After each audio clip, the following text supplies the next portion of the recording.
안녕하세요. 오늘은 5월 24일 화요일입니다.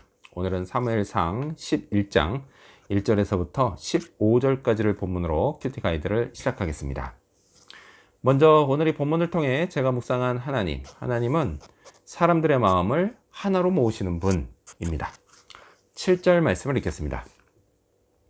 한 결의의 소를 잡아 각을 뜨고 전령들의 손으로 그것을 이스라엘 모든 지역에 두루 보내어 이르되 누구든지 나와서 사울과 사무엘을 따르지 아니하면 그의 소들도 이와 같이 하리라 하였더니 여호와의 두려움이 백성에게 임하매 그들이 한 사람같이 나온지라. 아멘. 전쟁에서 싸울 사람을 모으기 위해 사울이 쓴 방법은 좀 독특했습니다. 한 결의의 소, 곧 소 2마리를 죽여 각을 뜬 다음에 그 조각들을 이스라엘 모든 지역에 두루 보내는 것이었습니다. 자, 이와 함께요, 누구든지 자기와 사무엘을 따르지 않는 자의 소도 이렇게 될 거다라고 했습니다. 자, 이걸 본 사람들의 반응이 어땠을까요?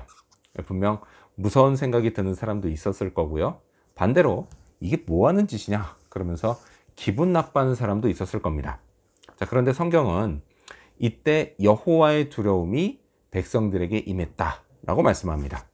자, 이건요, 두 가지로 이해할 수 있습니다. 자, 하나는 여호와 하나님이 사람들로 하여금 두려움을 느끼게 하셨다는 겁니다. 그러니까 하나님은요, 얼마든지 그렇게 하실 수 있습니다. 근데 문제는 그런 백성들의 참여가 너무 수동적으로 보일 수 있다라는 겁니다. 두려운 나머지요, 마지못해 전쟁에 참여하게 되는 겁니다. 자, 그리고 또 다른 하나, 그건요, 백성들에게 여호와를 경외하는 두려운 마음이 생긴 겁니다. 자, 이때 두려움은 자기 소가 그렇게 죽을지 모른다 이런 두려움이 아니라 왕인 사울의 명령을 따라 길앗을 구하기 위해 전쟁에 나가는 것을 하나님의 뜻으로 알고 하나님을 경외하는 마음이 든 것입니다. 자, 그래서요, 우리말 성경을 보면은 이 여호와의 두려움을 여호와를 두려워하는 마음 이렇게 번역합니다. 자, 이렇게요, 사람들이 모두 하나님을 경외할 때 사람들의 마음이 하나로 모아집니다. 그래서 이런 찬양 가사도 있죠. 주 안에 우린 하나. 자, 그렇다면 계속해서 오늘 이 본문을 통해 제가 발견한 인간의 모습 어떤 게 있을까요? 오늘은 하나님의 영에 감동되어 대단한 일을 한 사울을 볼 수 있습니다. 6절 말씀을 읽겠습니다. 사울이 이 말을 들을 때에 하나님의 영에게 크게 감동되매 그의 노가 크게 일어나. 자, 살려달라고 하는 길르앗의 다급한 요청을 듣고 있을 때 성경은 사울이 하나님의 영에게 크게 감동되었다라고 전합니다. 자, 그리고 사울은요, 좀 과격한 방식을 사용하긴 했지만 어쨌든 전국 각지에서 무려 33만 명이나 되는 사람들을 모읍니다. 자, 사실요, 이건 대단한 일이었습니다. 같은 민족이 당한 일이니까 모이는 건 당연하다 이렇게 생각하면 그건 사실 오산입니다. 앞서 사사 시대에도 그랬지만요, 이스라엘 12지파의 결속력은 생각보다 그리 끈끈하지 않습니다. 오히려요, 서로 마음에 안 들면 막 전쟁을 벌여서 자기들끼리 죽이기도 했습니다.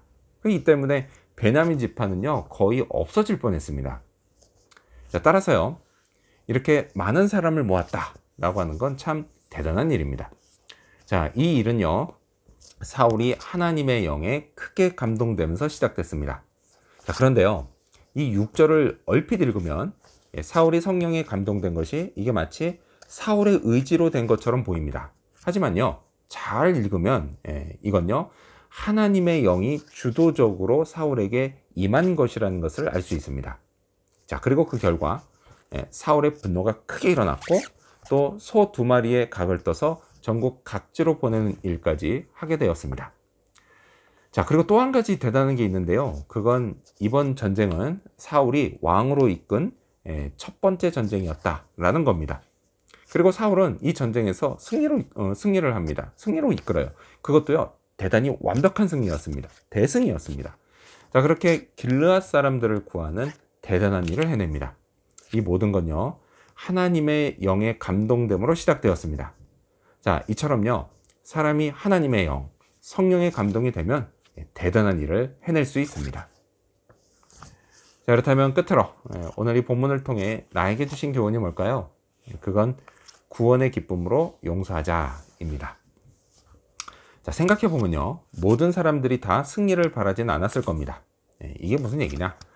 전쟁에서요, 지고 또 사울이 망하길 바랐던 그런 사람도 있었을 거다라는 겁니다. 누구냐? 바로 앞장에서요, 사울이 왕이 되는 걸 비아냥거렸던 그 불량배들입니다. 자, 그들이 했던 말, 이 사람이 어떻게 우리를 구원하겠느냐? 이 말이요, 전쟁의 패배를 통해서 입증되기를 바랬을 겁니다. 자, 하지만 그들의 발행과는 달리 여호와의 영에 감동된 사울은 전쟁을 승리로 이끌고 왕으로서 완벽한 데뷔식을 치릅니다. 자, 그리고요, 승리에 도취된 그래서 흥분한 일부 사람들이 그 불량배를 잡아 죽이겠다고 말합니다. 하지만요, 사울은 그들을 용서합니다. 13절 말씀을 읽겠습니다. 사울이 이르되 이날에는 사람을 죽이지 못하리니 여호와께서 오늘 이스라엘 중에 구원을 베푸셨음이니라. 아멘. 자, 하나님이 이스라엘에 큰 구원을 베푸셨는데 어찌 그들을 죽일 수 있겠느냐라고 말합니다. 사울은요, 하나님의 구원의 은혜를 진심으로 감사했던 것입니다. 또한요, 겸손했던 겁니다. 남들 같았으면 그냥 보란 듯이 그들을 혼내줬을 텐데 말이죠. 자, 살다 보면요, 가끔 누가 나를 무시하고 비아냥거릴 때가 있습니다. 그런 사람을 그냥 잡아다가 혼내주고 싶어요. 그게 사실 지극히 인간적인 자연스러운 인간의 모습입니다. 자, 하지만요, 그 복수와 보복은 제게 허락되지 않았습니다. 그건 다 하나님께 속한 것입니다. 저는요, 그저 죄로부터 구원받은 은혜에 감사하고 겸손히 용서하면 됩니다. 구원받은 기쁨으로 말이죠. 용서하면 제 영혼이 자유로워집니다. 하지만 반대로 용서하지 않으면 저만 괴롭습니다. 이 사실을 기억하고 구원의 기쁨으로 용서하는 그런 사람이 되기를 소망합니다. 기도하겠습니다. 사람들의 마음을 하나로 모으시는 하나님, 그리고 또한 성령으로 감동시키시는 하나님, 제가 성령에 감동되어 정말 하나님께 쓰임받는 대단한 일을 할 수 있도록 도와주시옵소서. 하나님, 그리고 구원의 기쁨으로 용서하는 자도 되게 하여 주시옵소서. 그렇게 성령에 이끌려 성령으로 살아가는 성령의 사람 되도록 도와주시옵소서. 감사드리며 예수님의 이름으로 기도합니다. 아멘.